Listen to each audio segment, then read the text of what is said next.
1. Mr. Speaker, ladies and gentlemen, as a devout Catholic, I find it a disgrace that if a woman wants to exercise her right to bodily autonomy and have an abortion, it's a sin. Or if my peers who identify as homosexuals want to engage in marital acts or get married, are unable to, and these things are not recognized. We think that for far too long, the Catholic Church has remained overly conservative to the point that people within their group are unable to feel safe. They're unable to feel actualized. They're unable to truly love. And we think that this is counterintuitive and ultimately a contradiction to everything that they stand for.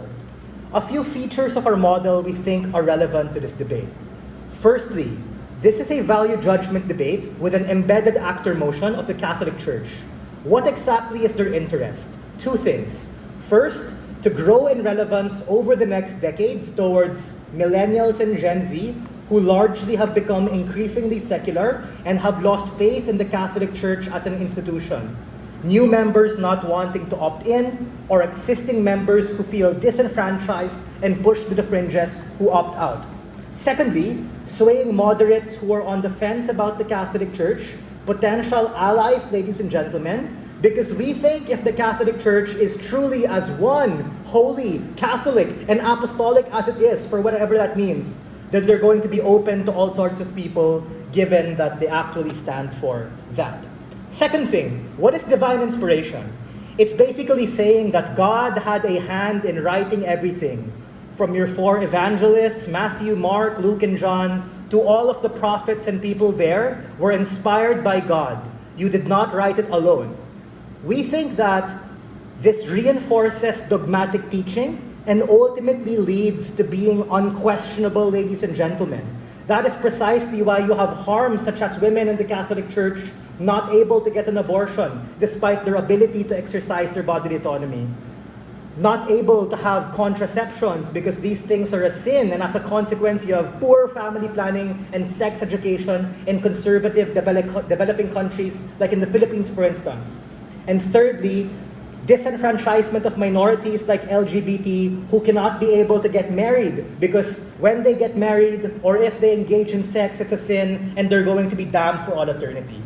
The problem here, ladies and gentlemen, is that all of these are somewhat strange, soft stances. The Catholic Church actually does allow abortion in cases where the woman's life is at risk or if she was a victim of a violent rape. Secondly, contraception via counting ovulation cycles is somehow all good within the church. Or thirdly, Pope Francis said so himself. The LGBTQ are able to get a blessing for some reason, but are not able to be married under the church. He tried to lobby for these particular things and these modern day interpretations, but what he ran into was precisely the dogmatic teaching, which is why the counterfactual is very clear. If we acknowledge that these were written by flawed individuals, either directly from not being able to account for things properly, or by virtue of things being lost in translation as they were passed through oral tradition, we need to be able to challenge these things in order to have better discourse, to be able to challenge particular ideologies. But before that, sure sir, go ahead. Why would any Christian want to have the immense amount of influence you get by being, as you say, unquestionable? That's simply because if they want to continue existing amidst a modern and secular society, they need to challenge the very things that they stand for. I know what you're trying to say. You're trying to imply that this undermines the credibility of the institution and the very people who founded it. But we think even if that were particularly true, God can still exist. It's just that the very people who he spoke through, the very people who documented these particular things, could have made a mistake, either out of ignorance or out of things being lost in translation, and we think that's a burden which is fair for us to be able to defend for the best possible debate, ladies and gentlemen. Now, ultimately, what exactly is my case, right? I am going to talk to you about why it is in the interest of the Catholic Church to liberalize, and how ultimately modern day interpretations can only be forwarded if we recognize that these things were actually written by flawed human beings, therefore not making things dogmatic. Because, ladies and gentlemen, we have to understand the dissent that Pope Francis faced amidst his battle cry for modern day interpretations. The conservative conclave of bishops said no. They vetoed everything that he tried to challenge. That is why in the speech that they raised against him, the 5 dubia, literally a speech or 5 POIs they raised against Pope Francis, he came up with like an LO-esque speech explaining all of these particular things. The very reason, which was driven by good intention, fell flat, ladies and gentlemen, because of dogma. That is precisely what we want to be able to challenge, to be able to have some sort of an interpretation with these particular things. Why is that the case? The first is that when we recognize flawed human beings, we recognize that things could be lost in translation when you pass things on from oral tradition. There could have been mistakes. But furthermore, we think that these things principally should change in order to change with the changing times, ladies and gentlemen.